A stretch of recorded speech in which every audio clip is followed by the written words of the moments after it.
25 years ago, in the year 2000, the white British population was about 90% of the British population. It is now closer to 70%. We've seen a huge demographic change. But do you mind about that? I mean, what's the problem? I think that's an enormous problem to a lot of people. I think we're heading back into really worrying times, and also that this is being caused a lot by politicians and by sections of the media. Nigel Farage is talking about paying autocratic regimes. He's talking about dismantling Britain's post-war treaties and fundamental rights, locking up women and children. I mean, is this who we are as a country? Hello and welcome to the Fourcast. Nigel Farage has put mass deportations at the centre of his new immigration plan, promising to detain and remove hundreds of thousands of asylum seekers from the UK. While Reform currently only have 4 MPs, polling suggests they could win the next election and be in a position to implement this. It is a striking escalation in the rhetoric around immigration, raising the question of whether this marks a real turning point in British politics. Has anything like this been attempted before? Is it even possible? And how does it fit into the long, often heated history of immigration policy in the UK? Joining me, Jacqueline McKenzie, a partner at the human rights law firm Leigh, who specialises in immigration and asylum cases, and journalist and author David Goodhart, who's written extensively about immigration. Welcome to you both. David Goodhart, let me start with you. Do you think the public will see Nigel Farage's plan as sort of solving a problem, or will they view it as sounding a bit bigoted? Well, the public will be divided on it, but I think, given what we've seen recently in opinion polling, how despite the kind of sluggishness of the economy and problems with the NHS, immigration has leapt ahead once again to be the biggest single worry that people have. So obviously he's tapping into that. But obviously this has been building up for years and years and years. We could go back to 1997 when we saw a step change in rates of immigration, and then of course we had Brexit, which was partly driven by immigration, the feeling that free movement was too free in a way, that people could come here and immediately enjoy all the rights of a British citizen. We had 2019 with a promise of getting Brexit done and levelling up and controlling immigration, because we were no longer in the EU, we could control it, and that didn't happen. Indeed, we had a huge increase in legal migration. So we now have kind of the worst of the world. We have huge legal migration. Obviously, it's come down quite a lot in the last year or so, but we were up to absolutely, extraordinary levels, sort of 700,000-800,000 a year. And we have combined with that, we have the escalating channel issue. Let me bring in Jacqueline McKenzie then here, because that's the point, isn't it? Successive governments have failed on this, and now Nigel Farage steps in and says, "Hey, I can fix it." No wonder people are listening.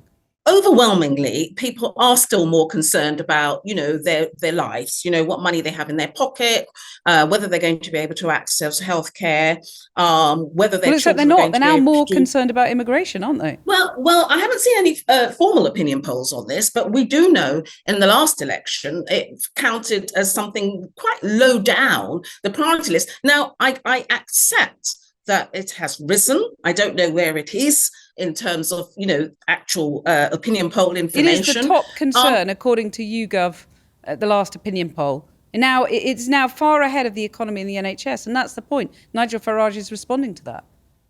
Then I think then that's fair enough. But I think we do have to ask, how have we come to a position where 100,000 people seeking asylum, and there weren't 100,000 people crossing the channel, but 100,000 people are seeking asylum because not everybody crosses the channel.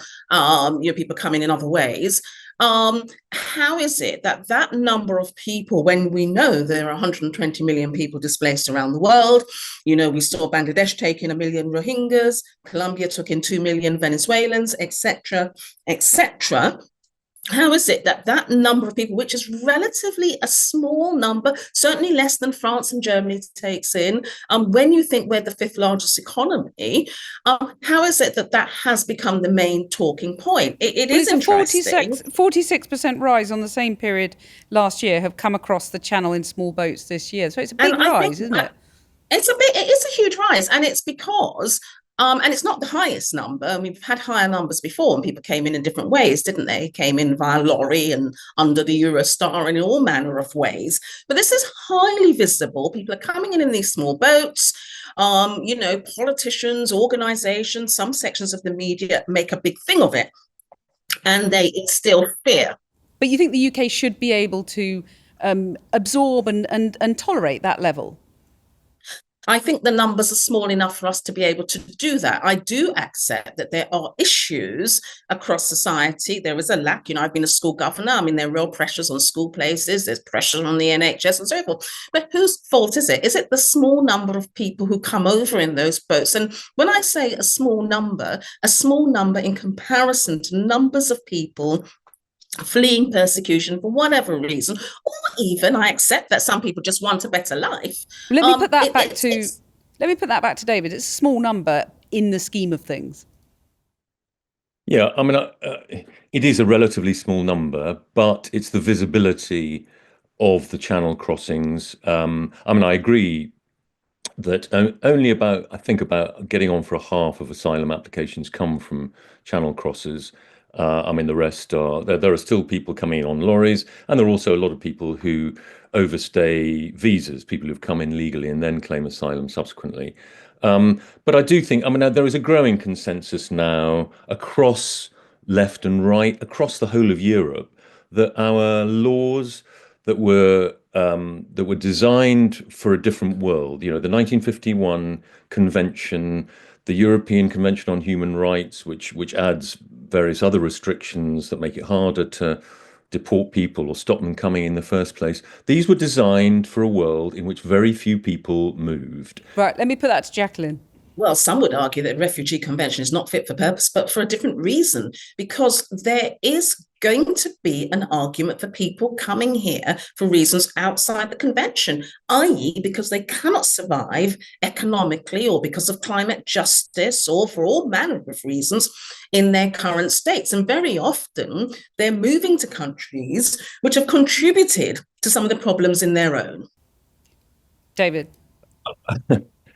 I mean, I think most people in rich countries do not regard themselves as responsible for colonialism or imperialism. That is now many, many, many generations back. No, I mean, I think do you want a kind of balanced evolution of the planet? Do you want balanced development? If you don't want everybody ending up in Shepherd's Bush or Brooklyn, then we need to control this process. I agree that rich countries should be, generous. They should create systems that do allow those people who are genuinely facing persecution. I mean, there are many authoritarian regimes in the world, and there are many opposition leaders who find themselves, with a bullet in the head in a South African hotel. But I mean, David, you talk about being generous. Nigel Farage is talking about paying autocratic regimes. He's talking about dismantling Britain's post-war treaties and fundamental rights, locking up women and children. I mean, is this who we are as a country? Well, I think it's a response to the facts. It is a response to this, as I say, this sort of collision of the extraordinarily high level of legal immigration and the very high visibility. And I don't just mean the visibility crossing the channel. I mean, I think that the fact that it's the hotel in the town where people had their wedding anniversary, and that I mean, it does seem an extraordinary mistake in a way on the part of the political class to think that you could just stick a whole lot of young men from Afghanistan or wherever in a hotel in the middle of a small town like Epping, and nobody would kind of notice. And Jacqueline, allegations against male asylum seekers have fueled discontent, and that's legitimate, isn't it? I mean, of course. I mean, if there are sex offenders anywhere, amongst asylum seekers, amongst refugees, amongst the indigenous British population, amongst white men, then of course that is legitimate cause for concern. There does seem to be some evidence that there are some foreign national groups where crime, particularly sex crime, is higher than the existing male population. You'd kind of expect that. I mean, that's sort of, people coming from very, very traditional societies with very different attitudes to women suddenly find themselves in a society where, in London with, women not wearing very many clothes in the hot weather. This is kind of, this is not what they are used to, and some places are behaving very badly. Well, I mean, that's so dangerous. I mean, that's so dangerous. Well, it's To not castigate an entire group. Well, it's castigating an entire group of people. And in fact, in the statistics that was put out recently by the Ministry of Justice and confirmed by the Home Office about who it is that's in prison, when there was this discussion about foreign national prisoners, of which we found, that there were 3,000 to 4,000 of them. We found that, and very often when this discussion about communities and culture and so we're often talking about Muslim men or Asian men, particularly South Asian men, and we found that they are underrepresented of all the groups. They were the most underrepresented in the prison population. So yes, there are problems in that community. There's absolutely no doubt about it. We sat and watched the stories about grooming in Rotherham and Oldham and Bolton, but we can't go around accusing entire communities. We just can't do that. I'm not doing that. I mean, but it's certainly not the case that Muslim men are not underrepresented in British prisons. It may be that Indian men are, Chinese Asian, men. the term was Asian men.